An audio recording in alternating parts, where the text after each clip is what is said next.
నమస్తే, నేను Prem. Welcome to Khyati Connects. Srikakulam జిల్లా రాజకీయాల్లో ఎప్పుడు తనదైన శైలిలో వార్తల్లో నిలిచే నియోజకవర్గం ఆముదాల వలస. కానీ ఇటీవల కాలంలో ఆముదాల వలస రాజకీయం అంచనాలకు అందని మలుపులు తిరుగుతోంది. ఒకవైపు మాజీ స్పీకర్ తమ్మినేని సీతారాం కుటుంబం నకిలీ ధృవపత్రాల భూ ఆక్రమణ కేసులో ఇరుక్కుంటే, మరోవైపు మాజీ సీఎం జగన్మోహన్ రెడ్డి పర్యటనలో విధుల్లో ఉన్న ఎస్ఐ ప్రవల్లికపై దాడి కేసులో వైసీపీ ఇన్ఛార్జ్ చింతాడ రవికుమార్ హఠాత్తుగా సరెండర్ కావడం ఇప్పుడు రాష్ట్ర వ్యాప్తంగా హాట్ టాపిక్గా మారింది. ఇన్నాళ్ళు పోలీసులకు దొరకకుండా పరారీలో ఉన్న చింతాడ రవి ఎవరు ఊహించని విధంగా ఉన్నట్టుండి లొంగిపోవడానికి గల కారణం ఏంటి? నిత్యం అరెస్టులతో బిక్కుబిక్కుమంటున్న కార్యకర్తలకు ధైర్యం చెప్పడానికే ఆయన సరెండర్ అయ్యారా?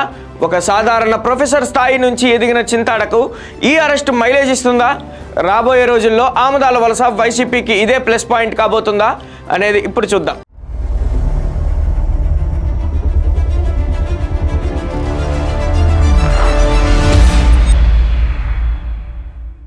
చింతాడ రవికుమార్ లొంగుబాటు వెనుక పక్కా వ్యూహం ఉందనే ప్రచారం కూడా సాగుతుంది.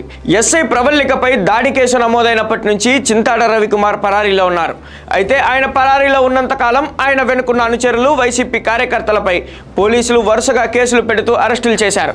తాను బయట ఉండి అనుచరుల కటకటాల పాలవుతుంటే నియోజకవర్గంలో పార్టీ క్యాడర్ తీవ్ర మనోవేదనకు గురవుతుందని చింతాడ భావించారు. ఒక నాయకుడిగా తనను నమ్ముకున్న అనుచర వర్గాన్ని కాపాడుకోవాల్సిన బాధ్యత తనపై ఉందన్న భావనతోనే పరిస్థితి చేయి దాటిపోకుండా చింతాడ రవికుమార్ పోలీసుల ఎదుట లొంగిపోయారని ఆయన వర్గీయులు చెప్తున్నారు. అసలు ఎవరు ఈ చింతాడ రవికుమార్? ఆముదాల వలస దాటి బయట ప్రపంచానికి పెద్దగా పరిచయం లేని ఒక సాధారణ వ్యక్తి నుంచి ఏకంగా వైఎస్ఆర్సీపీ నియోజకవర్గ ఇన్ఛార్జ్ స్థాయికి ఆయన ఎలా ఎదిగారు?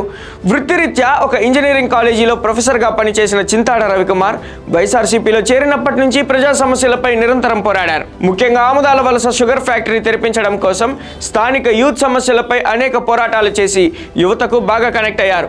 పార్టీ పెద్దలైన ధర్మాన సోదరులతో మంచి సంబంధాలు ఏర్పరచుకొని నియోజకవర్గంలో తనకంటూ ఒక బలమైన క్యాడర్ను క్రియేట్ చేసుకున్నారు. ఆముదాల వలస వైసీపీలో పరిణామాలు మిగతా చోట్ల కంటే పూర్తిగా భిన్నం. ఇక్కడ వైఎస్ఆర్సీపీ ఏకంగా 4 గ్రూపులుగా చీలిపోయి ఉంది.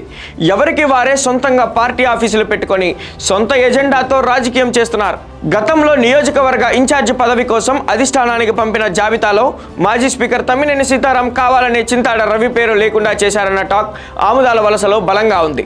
కానీ ఆర్థికంగా అంత బలంగా లేకపోయినా, బిజినెస్ బ్యాక్గ్రౌండ్ లేకపోయినా, కేవలం జన సమీకరణ చేస్తే సత్తా, యూత్ ఫాలోయింగ్ ఉన్నందున వైఎస్ఆర్సీపీ అధిష్టానం తమ్మినేని వర్గాన్ని పక్కన పెట్టి చింతాడ రవికే ఆముదాల వలస ఇన్ఛార్జ్ బాధ్యతలు అప్పగించింది. ఆముదాల వలసలోని రచ్చబండలు, టీ కోర్టుల దగ్గర ఇప్పుడు ఇదే చర్చ నడుస్తోంది.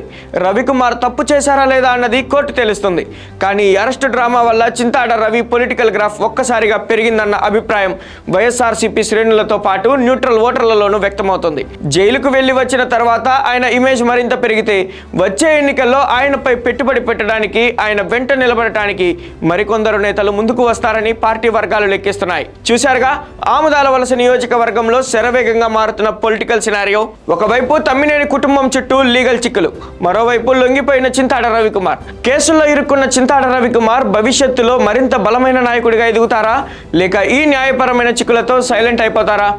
ఈ పరిణామాలు అధికార టీడీపీకి కలిసి వస్తాయా, లేక వైఎస్ఆర్సీపీకే సానుభూతి మైలేజ్ ఇస్తాయా అన్నది కాలమే నిర్ణయించాలి.